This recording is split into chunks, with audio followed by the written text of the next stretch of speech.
My name's Sarah, and I've got a story to tell you. I grew up in a military family, just me and my dad. Mom couldn't handle the stress of constant moves and took off after I was born. Dad, bless him, did his best, but he was always away on duty. So, I ended up living with my grandmother for most of my early years. When I was about 3, Dad remarried. A year later, my half-sister, Emily, came along. I didn't see much of them at first, still living with Grandma and all. But things changed when I turned 10. Dad retired from the military, got a fat pension, and bought a house. He came to get me, saying it was time for us to be a proper family. I was excited at first. A new house, a new family, it seemed like a dream come true. But reality hit hard and fast. My stepmom, Linda, was okay, I guess. She tried to make me feel welcome, but it was clear Emily was her priority. And Emily? Well, she was a nightmare from day one. "That's my room," she screamed when Dad showed me to my new bedroom. "I want it. Make her sleep in the attic." Dad tried to calm her down. "Emily, honey, there's plenty of space for both of you. Sarah needs a room too." But Emily wasn't having it. She threw herself on the floor, kicking and screaming. I stood there, suitcase in hand, feeling like an intruder in what was supposed to be my home. That was just the beginning. Emily made it her mission to make my life hell. She'd accidentally spilled juice on my homework, draw in my textbooks, and hide my things. I learned pretty quick that in this house, Emily could do no wrong. No matter what she did, it was always, "Sarah, be the bigger person," or "Sarah, you need to set a good example." So, I stopped complaining. I learned to hide my important stuff and ignore Emily's antics as best I could. But it wasn't just Emily making things tough. When I was 12, the doctor dropped a bombshell on us. I had problems with my thyroid, hyperfunction, he called it. He said I'd live a normal life, but having kids would probably be off the table. I remember sitting in that sterile office, the words washing over me like ice water.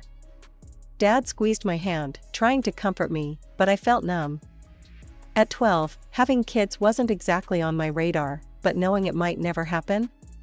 That hit hard. Emily, being the brat she was, overheard and started calling me empty nut. It stung, but I tried not to let it show. I buried myself in my computer games, finding solace in virtual worlds where I could be anyone, do anything. Life trudged on, and before I knew it, I was 16. That's when everything changed again. Grandma passed away, leaving me her inheritance. It wasn't a fortune, but it was enough to make Emily's eyes go wide with envy. "It's not fair," she whined at the dinner table.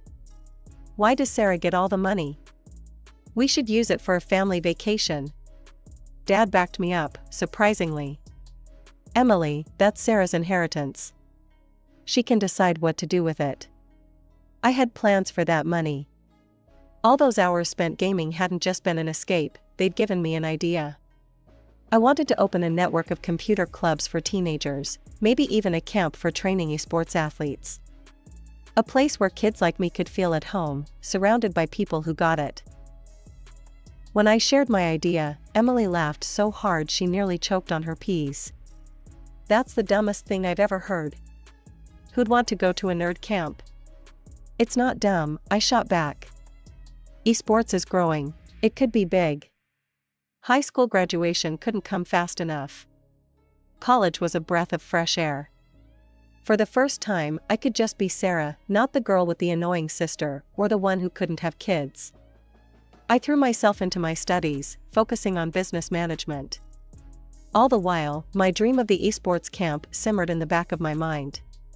After graduation, I took a leap of faith. I packed my bags and headed to South Korea for an internship. If I was going to learn about esports, why not go to the Mecca?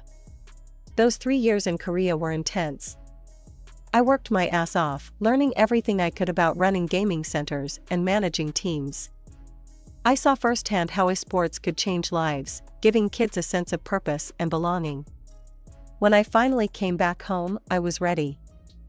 I used Grandma's money to rent a small space and turned it into my first computer club. It wasn't much, just a dozen computers and some second-hand furniture, but it was mine. The first few months were tough. Some days, I'd sit there alone, wondering if I'd made a huge mistake. But slowly, word spread. Kids started trickling in after school, then flooding in on weekends. 5 years flew by in a blur of expansion, tournaments, and sleepless nights. Before I knew it, I had 5 thriving clubs and a full-fledged training camp for aspiring esports athletes. My team was racking up wins left and right. I was so focused on work that dating wasn't even on my radar. But life has a funny way of surprising you when you least expect it. It was at a gaming convention. I was there scouting new talent when I quite literally ran into him. Coffee went flying, splattering both our shirts. "Oh God, I'm so sorry," I stammered, frantically grabbing napkins. He just laughed, his green eyes crinkling at the corners. "No worries. I needed a wake-up call anyway. I'm Jake." "Sarah," I replied, feeling my cheeks heat up. We ended up talking for hours, long after our shirts had dried. Jake was a game developer, passionate about creating educational games for kids. He got my vision for the clubs in a way few others had. As we said goodbye, he hesitated. "Listen, Sarah, would you maybe want to grab coffee sometime? Preferably without wearing it?" Our coffee date turned into dinner, then weekend trips, and before I knew it, a year had flown by. He was different from anyone I'd ever met, supportive, kind, and he actually listened when I talked about my work. One night, over a homemade dinner, Jake got down on one knee. I was overjoyed, but a nagging voice in the back of my head wouldn't let me fully embrace the moment. "Jake, wait," I said, my voice barely above a whisper. "There's something you need to know." I told him about my thyroid condition, about the likelihood that we'd never have children.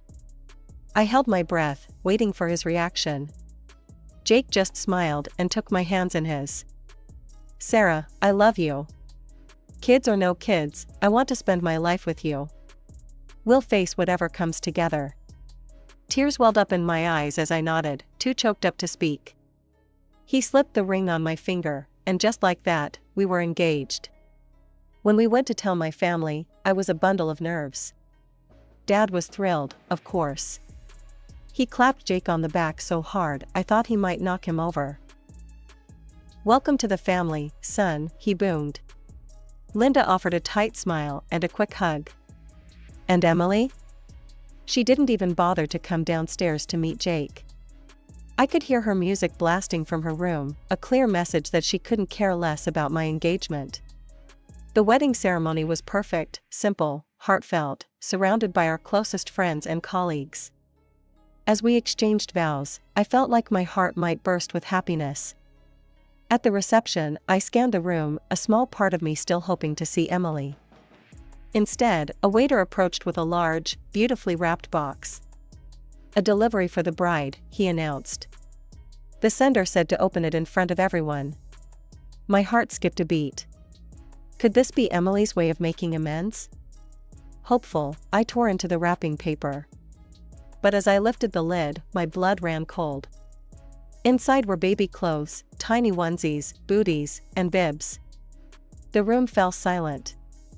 I could feel everyone's eyes on me, could almost hear the whispers starting. Jake was at my side in an instant, his arm around my waist. "What's wrong?" he asked, concern etched on his face. I couldn't speak. Tears stung my eyes as the realization hit me, this wasn't an olive branch. It was a deliberate, cruel reminder of what I couldn't have. Jake took one look in the box and understood. His jaw clenched, but his voice was gentle when he spoke to our guests. "Looks like someone jumped the gun on baby gifts," he said with a forced laugh. "How about we get back to the dancing?" As I danced with Jake, laughed with our friends, a small part of me couldn't help but wonder, would I ever truly be free of my sister's shadow? The years after the wedding flew by in a whirlwind of work and ambition. I threw myself into expanding my business, driven by a mix of passion and, if I'm honest, the need to prove myself. Those computer clubs I dreamed of? they were thriving. But the real jewel in my crown was the esports training camp. I spent more and more time at the camp, coaching and mentoring. It was incredible to watch these kids grow, not just in their gaming skills, but in confidence and teamwork too. But while my professional life was soaring, my personal life was complicated. Every visit to my parents' house felt like walking into a minefield. Emily's hostility hadn't lessened over the years, if anything, it had intensified. She'd make snide comments about how I'd stolen Grandma's money, how I was getting rich off her inheritance. Must be nice, she'd sneer, living it up while the rest of us struggle. I tried to brush it off, but her words stung. Emily, I worked hard for everything I have, I'd say, trying to keep my voice level.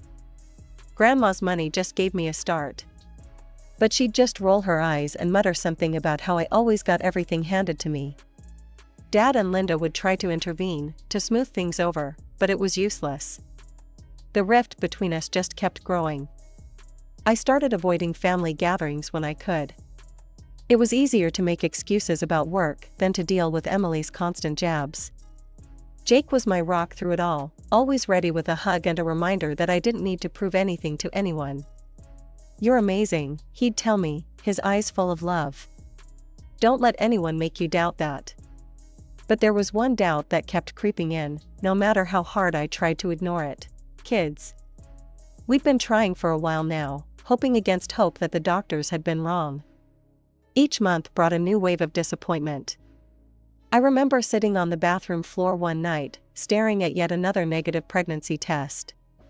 Jake found me there, silent tears streaming down my face. "Hey," he said softly, sliding down to sit beside me. "It's okay. We knew this might happen, remember?" I nodded, unable to speak. He pulled me into his arms, and I let myself break down.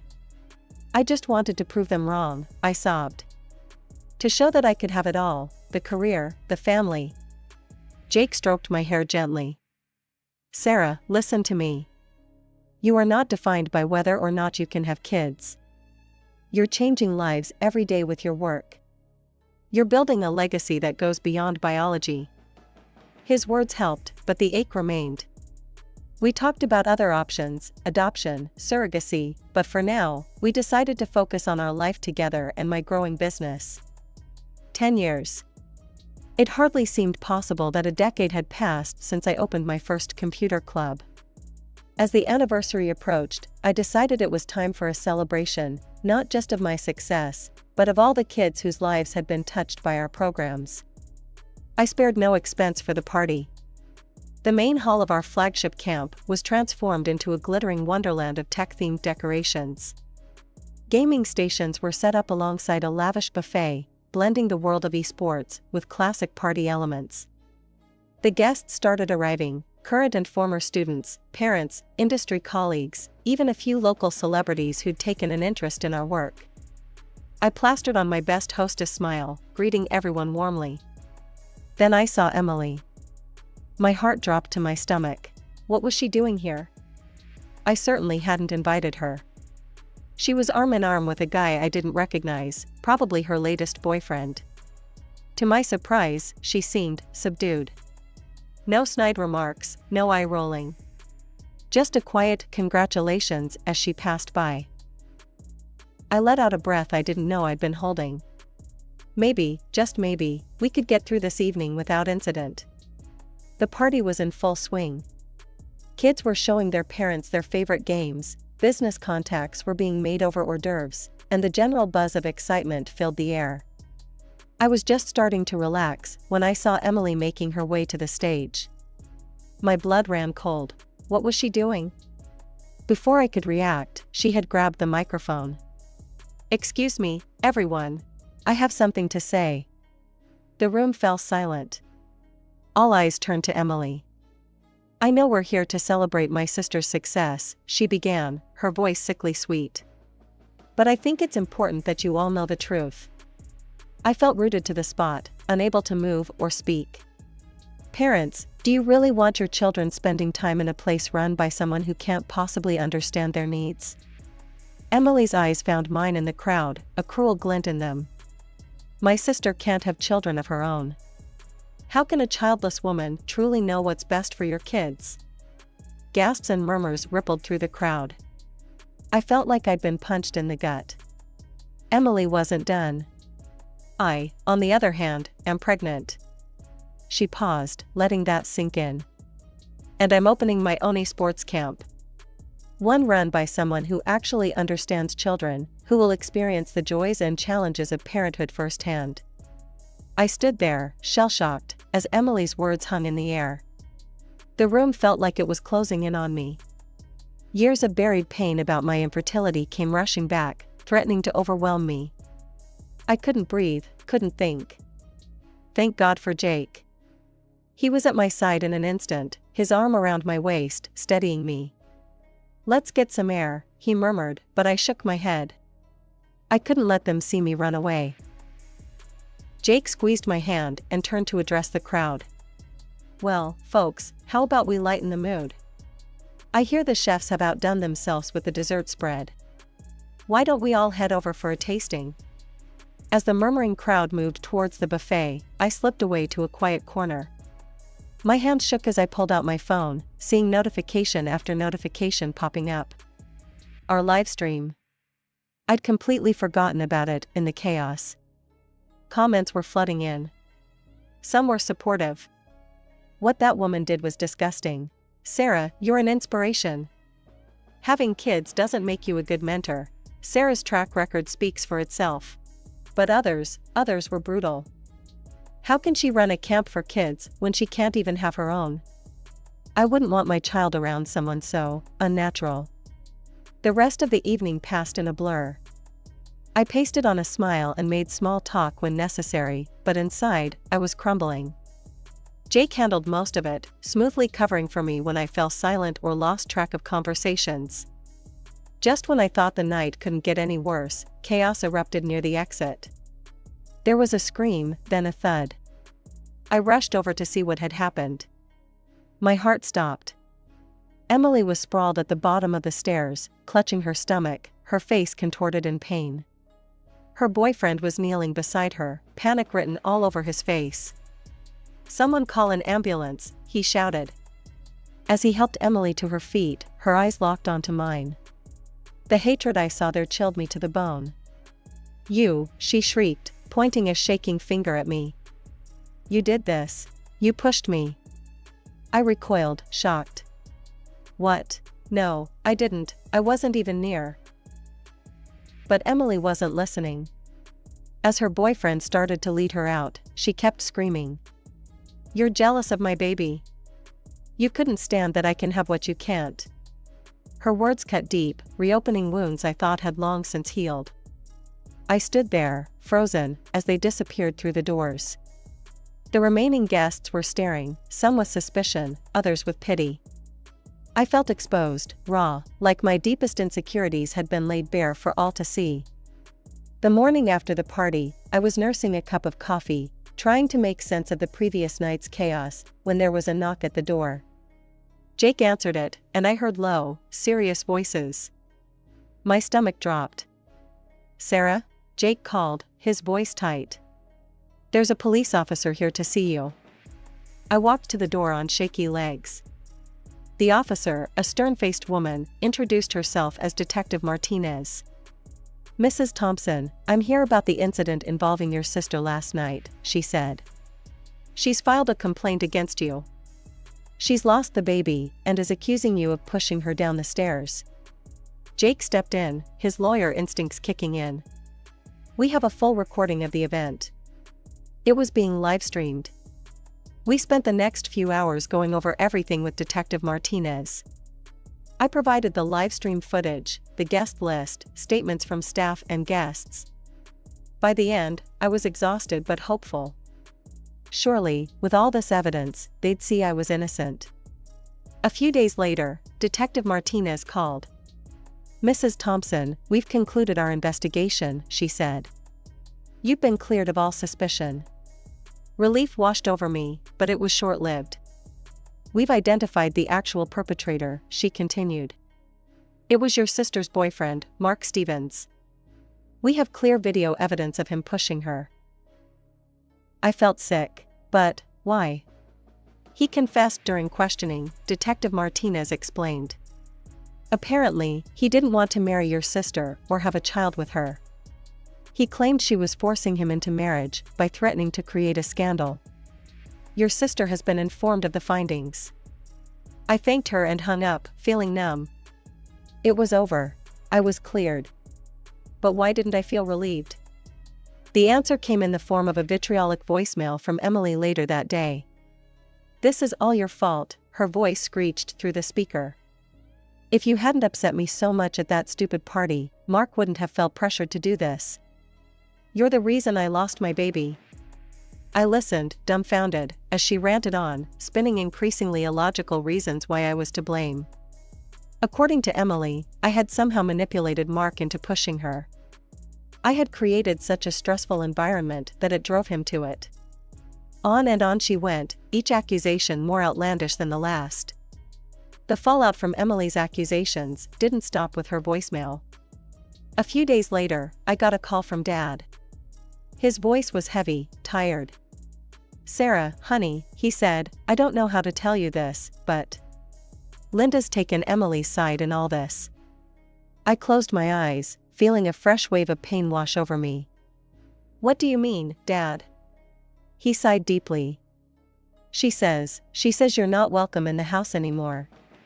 That you've caused enough trouble." The words hit me like a physical blow. I'd never been close to Linda, but to be outright banned from my childhood home? It hurt more than I expected. "I'm so sorry, sweet pea," Dad continued, his voice cracking. "I want you to know, I don't agree with any of this. I know you're innocent. I've tried talking to them, but..." "It's okay, Dad," I said, even though it wasn't. "You don't have to choose sides." But apparently, he already had. Over the next few weeks, I heard from him regularly. He and Linda were fighting constantly.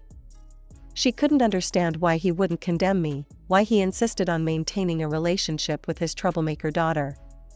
It all came to a head about a month after the party incident. Dad called, sounding more resolved than I'd heard him in years. "I'm divorcing Linda," he said without preamble.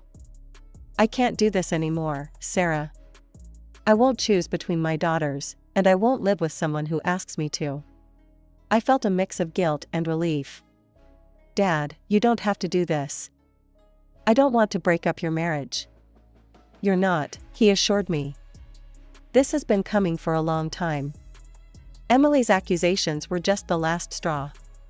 After we hung up, I sat for a long time, thinking about everything that had happened. The constant drama, the accusations, the family strife, it all seemed so pointless, so destructive. And for what? I made a decision then. I called Dad back.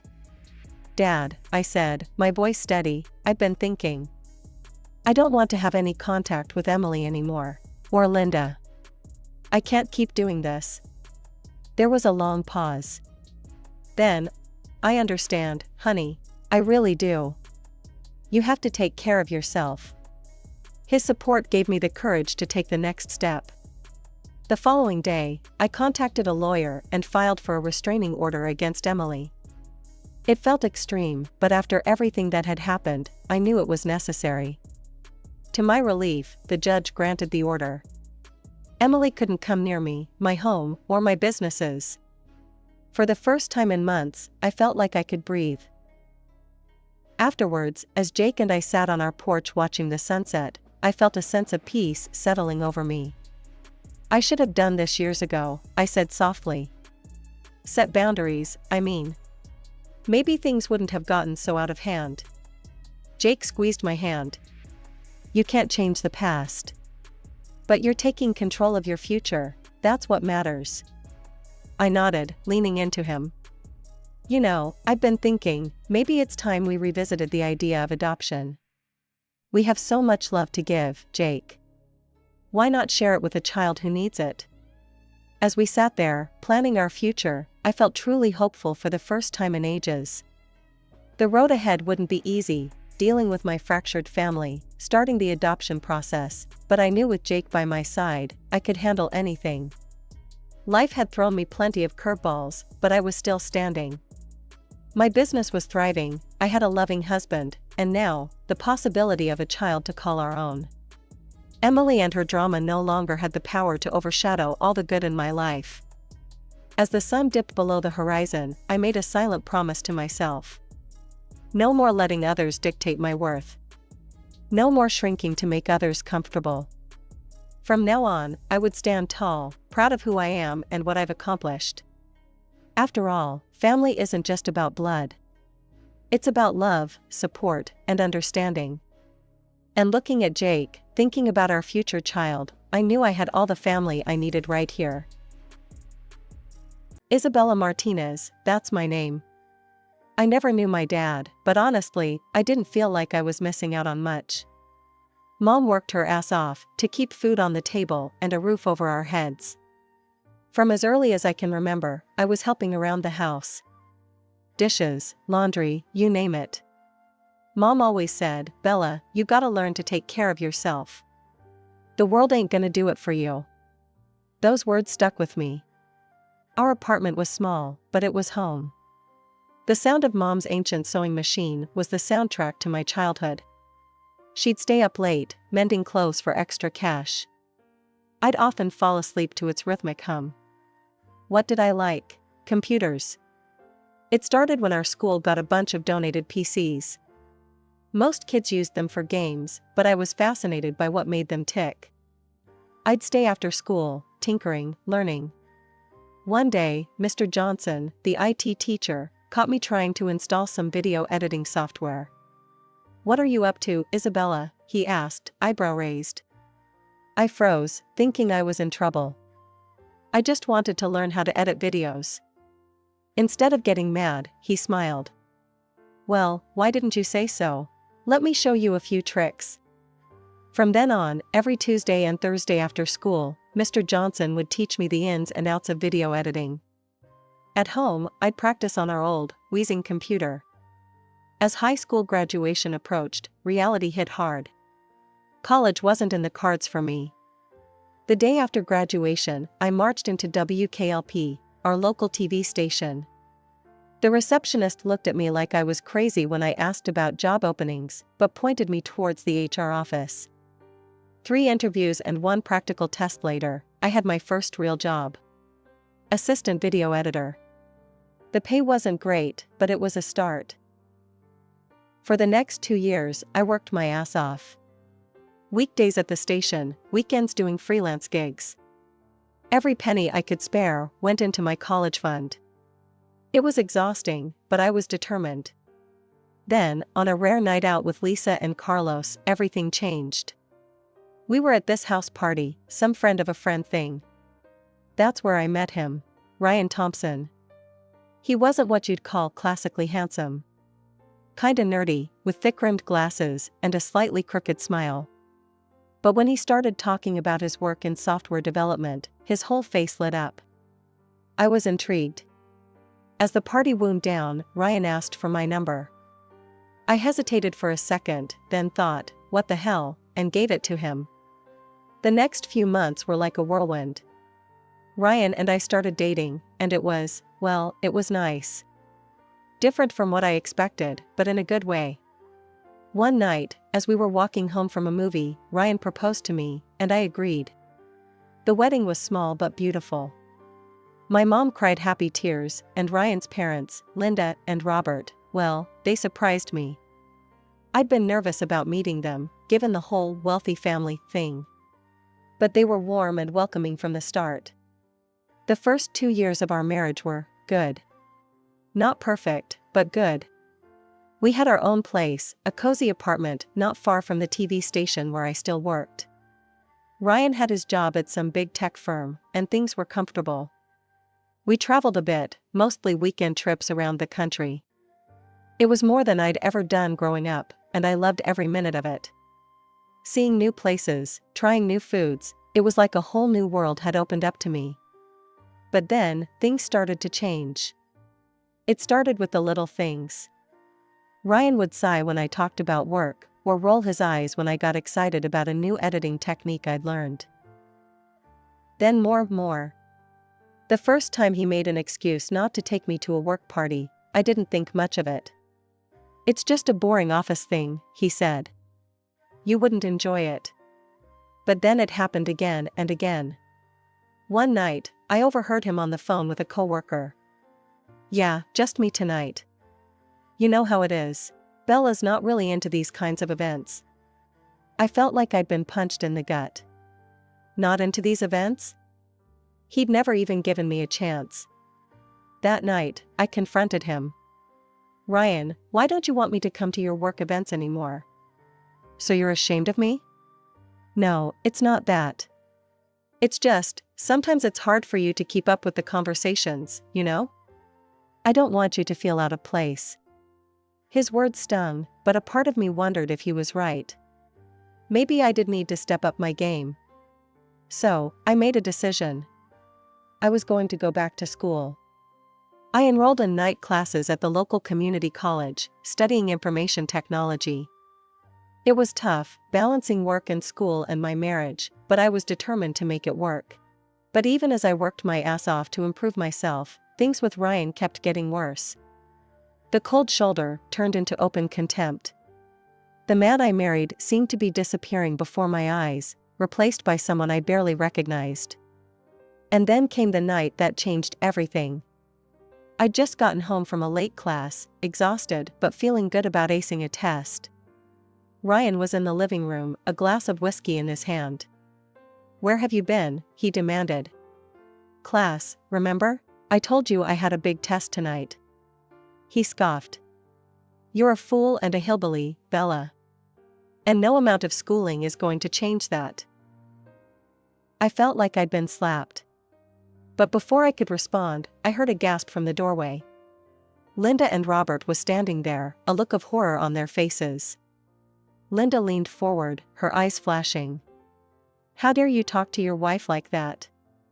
Ryan, we raised you better than this." "You don't understand," Ryan said, his voice rising. "Do you know how embarrassing it is to have a wife who can't even keep up with basic conversations at work events?"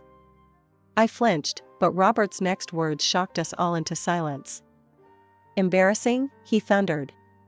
"Let me tell you about embarrassing, boy. Your grandfather, my father, didn't have a lick of formal education. He was born in the poorest part of town, worked his fingers to the bone to give me a better life. So don't you dare sit there and act like you're some kind of aristocrat." I felt a rush of warmth towards my in-laws, but Ryan's next words froze it in its tracks. "I'll behave how I see fit," he spat. "This is my life, my marriage." After his parents left, Ryan started going away more often. "Weekend trips with friends," he'd say, not even bothering to invite me anymore. I threw myself into work and school, taking on extra weekend gigs to fill the lonely hours. Then, my mom got sick. Cancer, the doctors said. It was aggressive, and within months, she was gone. I felt lost, adrift without my anchor. Ryan was barely there, offering awkward pats on the back instead of the comfort I craved. In my grief, I found myself turning to Linda more and more. She'd call to check on me, invite me over for tea, just sit and talk with me for hours. It was the motherly comfort I desperately needed. But this only seemed to infuriate Ryan more. One night, after I'd spent the afternoon at his parents' house, he exploded. "Why are you always over there?" he yelled. "Are you trying to turn my parents against me?" I was stunned. "What? No, Ryan. I needed someone to talk to." I went to bed that night with tears in my eyes, wondering how things had gone so wrong. A few weeks later, I started feeling off. Exhausted all the time, nauseous in the mornings. At first, I chalked it up to stress and grief. But as the symptoms persisted, a different possibility started to form in my mind. I bought a pregnancy test on my way home from work one day, my heart pounding as I waited for the results. When those two lines appeared, I felt a mix of joy and terror. A baby. We were having a baby. That night, I waited nervously for Ryan to come home. When he finally walked through the door, I took a deep breath. "Ryan, we need to talk. I'm pregnant." The look on his face wasn't joy, or even surprise. It was pure fury. "Pregnant?" he spat. "Are you kidding me? We can't have a baby now. Get an abortion, Bella. That's final." I fled the apartment, tears streaming down my face. Without thinking, I found myself at Linda and Robert's doorstep. When Linda opened the door and saw my face, she immediately pulled me into a hug. Through my sobs, I told them everything. About the pregnancy, about Ryan's reaction. I've never seen Robert look so angry, or Linda so determined. "You listen to me, Isabella," Linda said, holding my face in her hands. "This is your decision. If you want this baby, we'll support you every step of the way. Ryan be damned." The next few months were a blur of doctor's appointments, work, and growing tension at home. Ryan barely spoke to me, spending most of his time out with friends. I focused on my job, squirreling away every extra penny I could for the baby. One afternoon, I had a doctor's appointment to get some routine tests done. I'd taken half a day off work and was looking forward to a quiet evening at home afterward. As I pulled into our apartment complex, I noticed Ryan's car in the parking lot. Strange, he was usually at work at this hour. I climbed the stairs to our apartment, fumbling with my keys. As I opened the door, I heard Ryan's voice. "I'll be there in a minute, babe. Just grabbing my overnight bag." My heart started racing. I stepped inside, and there was Ryan, packing a suitcase. "Who were you talking to? Where are you going?" Before he could answer, I heard a car horn honk outside. Ryan cursed under his breath and grabbed his bag. "I don't have time for this. We'll talk when I get back." I followed him down to the parking lot, demanding answers. And that's when I saw her. Sitting in the passenger seat of Ryan's car was a woman. She was beautiful, with long blonde hair and perfect makeup. And she was very, very pregnant. As I stood there, frozen in shock, she got out of the car. She walked towards me with a smug smile on her face. "So, you must be Isabella," she said, her voice dripping with fake sweetness. "I'm Melissa, Ryan's girlfriend." I turned to Ryan, who couldn't even meet my eyes. "Is this true?" I asked, my voice barely above a whisper. He nodded, still not looking at me. I felt a surge of anger and disgust. "Aren't you ashamed?" I asked Melissa, my voice shaking. "He's married. We're having a baby too." Melissa's smile turned cold. "Ashamed? No, honey, I had to fight for my happiness, and you've already lost this battle. It's not my fault you couldn't keep your man satisfied." I turned to Ryan, fury replacing my shock. "How could you do this? To me, to our baby?" He finally looked at me, his face a mask of indifference. "Come on, Bella, we both know this marriage was a mistake. I never loved you. You were convenient. A good housekeeper, someone to keep the bed warm. But Melissa, she's my soulmate. She's smart, educated. She fits into my world." Each word was like a knife in my heart. I stood there, tears streaming down my face, as Ryan got into the car with Melissa. "I'll be back on Monday to get the rest of my things," he said. "We can talk about the divorce then." As they drove away, I sank to my knees in the parking lot, my world crumbling around me. I picked up my phone with shaking hands and dialed Linda's number. When they arrived at my apartment that night, Linda took one look at my tear-stained face and pulled me into a fierce hug. I listened, numb, as Robert berated Ryan over the speakerphone. His words were sharp, cutting. "How dare you treat your wife this way," he thundered. "The woman carrying your child." Ryan's voice came through, defensive and cold. "Dad, you don't understand. Melissa is..." "Don't you dare mention that woman's name," Linda cut in. "We will never accept her, do you hear me? Never." There was a pause, then Ryan's voice, eerily calm. "Fine, I don't need your acceptance. I don't need you at all, I have Melissa now, and that's all I need." The next few months were a whirlwind. With Linda and Robert's help, I found a small apartment closer to them. The divorce proceedings were ugly, with Ryan fighting me every step of the way. But in the end, it was done. I was free of him, at least legally. When my daughter, Sophia, was born on a crisp autumn morning, it was Linda who held my hand through the labor. Robert paced the waiting room, every bit the nervous grandfather. Ryan refused to even see Sophia. When I took him to court for child support, he had the audacity to demand a paternity test. I agreed, knowing the truth. The results came back, confirming what I already knew: Sophia was his. The court ordered him to pay alimony, but I knew better than to count on his support. The years that followed were challenging, but also filled with unexpected joy. I threw myself into my studies, finally earning my degree in information technology. At work, my dedication paid off with a promotion to senior editor. But the real blessings were Linda and Robert. They embraced their role as grandparents with a fervor that sometimes brought tears to my eyes.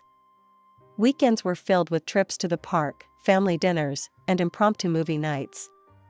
They were the family I'd always dreamed of, and Sophia adored them. 5 years flew by in a blur of bedtime stories, scraped knees, and proud moments. Sophia was growing into a smart, kind little girl, with her grandmother's smile and her grandfather's curiosity. Then, one ordinary Tuesday, everything changed again. Robert collapsed at home. The diagnosis was grim: advanced pancreatic cancer. The doctors gave him months, maybe weeks. I threw myself into helping Linda care for him. Work, Sophia, my own needs, everything took a back seat. Robert had been more of a father to me than my own had ever been, and I was determined to be there for him until the end. Despite our best efforts, despite the treatments and the prayers, Robert slipped away from us 3 months later. I held Linda as she wept, feeling as though I'd lost my own father. At the funeral, I stood between Linda and Sophia, our hands linked. Ryan didn't show up. I hadn't really expected him to, but his absence was a stark reminder of how far he'd fallen. As the weeks passed, Linda's health began to decline rapidly. The loss of Robert seemed to have drained her will to live. She became frail, often confused, and prone to long bouts of silence. The solution came to me that night as I lay awake, worrying. The next morning, I called my boss and arranged to work remotely. Then I packed up Sophia and our essentials and moved into Linda's house. Our new routine took some adjusting. I hired a nurse to care for Linda during the mornings while I worked on my video editing projects. In the afternoons, Sophia and I would take over. We'd read to Linda, help her with her physical therapy exercises, or simply sit and reminisce about happier times. Weeks turned into months. Linda had good days and bad days. On the good days, we'd sit in the garden, enjoying the sunshine and each other's company. On the bad days, I'd hold her hand as she cried for Robert, for the son she'd lost long before his father's death. One sunny afternoon, Sophia and I returned from a walk to find a man in a crisp business suit leaving the house. My heart raced, fearing the worst. "Linda?" I called out as we entered. "Is everything okay?" She was sitting in her favorite armchair, looking tired but composed. "Everything's fine, dear. That was just Mr. Harrison, my lawyer. I needed to discuss some legal matters with him." I nodded, not pressing for details. If Linda wanted to share, she would. "All right, how about some tea?" 3 weeks later, Linda passed away in her sleep. With shaking hands, I dialed Ryan's number. When he answered, I struggled to keep my voice steady. "Ryan, it's Isabella. Your mother passed away this morning." There was a long pause, then Ryan's voice, cold and detached. "Well, I can't say I'm surprised or particularly upset. That woman made her choices. Look, I'm not coming to the funeral. Just let me know when the will reading is scheduled." On the day of the funeral, the church was packed. Linda had touched so many lives, and it showed. As I stood at the pulpit to deliver the eulogy, with Sophia holding my hand, I looked out at the sea of faces. Friends, neighbors, colleagues, all there to say goodbye to a woman who had loved so fiercely and been loved in return. Ryan's absence was a palpable void, a reminder of the tragedy that had torn this family apart. But as I began to speak, sharing memories of Linda's kindness, her strength, her unwavering love, I realized something profound. Family isn't always about blood. Sometimes, it's about choice. And Linda had chosen to love me, to love Sophia, even when her own son had turned his back on us all. As we laid Linda to rest beside Robert, I made a silent promise. I would honor her memory by living with the same love and grace she had shown me. And I would make sure Sophia grew up knowing the incredible grandparents she had been blessed with, even if their time together had been all too brief. A few days after we laid Linda to rest, I received a call from Mr. Harrison, Linda's lawyer. "Mrs. Thompson, it's time to read the will. Can you come to my office tomorrow at 10 a.m.? I've already contacted Mr. Thompson. He'll be there." The next morning, I arrived at the law office, my stomach in knots. I took a deep breath and walked in. Ryan was there with Melissa, both dressed expensively and wearing matching scowls. Melissa's eyes raked over me, her lip curling in disdain. "Let's begin," Mr. Harrison said, opening a folder. As he read, I watched Ryan's face. At first, he looked bored, then confused, and finally, as realization dawned, furious. "This can't be right," he interrupted. "Read it again." Mr. Harrison sighed. "Mr. Thompson, it's quite clear. Your mother has left all her property, including the house, to Isabella Thompson and her daughter, Sophia." Ryan rounded on me. "You," he snarled. "You manipulated my mother, you gold-digging scum. Well, enjoy it while you can. I'm kicking you out of that house today." As they stormed out, Melissa paused at the door. "You might have won this round," she hissed, "but trust me, we're not done." I sat there, shell-shocked, as Mr. Harrison explained the details of the will. It wasn't just the house. Linda had left everything to Sophia and me, her savings, her investments, everything. "She wanted to ensure you and Sophia would be taken care of," Mr. Harrison said gently. "Linda loved you both very much." Tears welled up in my eyes. Even after she was gone, Linda was still looking out for us. But Ryan was true to his word. The harassment started that very night, incessant phone calls, threats, promises to destroy me. I changed my number, but it didn't stop. Then came the intimidation. Men would approach us on the street, making vague threats about paying what we owed. Sophia was terrified, clinging to me whenever we left the house. One day, as a man was making his usual threats, I discreetly hit record on my phone. As soon as he left, I went straight to the police station. The investigation moved quickly. With my recording and testimony, along with statements from neighbors who had witnessed the harassment, the police built a solid case against Ryan. When confronted with the evidence, Ryan's hired thugs quickly turned on him, confirming he had paid them to scare us. I'll never forget the look on Ryan's face when the officer slapped the handcuffs on him. In the end, I was granted a restraining order against Ryan. He wasn't allowed within 500 feet of Sophia or me, or to contact us in any way. That night, as I tucked Sophia into bed, I looked around the room that had once been Linda's sewing room. Now it was filled with stuffed animals and children's books, a testament to the new life we were building. "Grandma and Grandpa are watching over us," Sophia mumbled sleepily, clutching the teddy bear Robert had given her on her 3rd birthday. "Yes, they are," I whispered, kissing her forehead. "And they'd be so proud of you, my brave girl."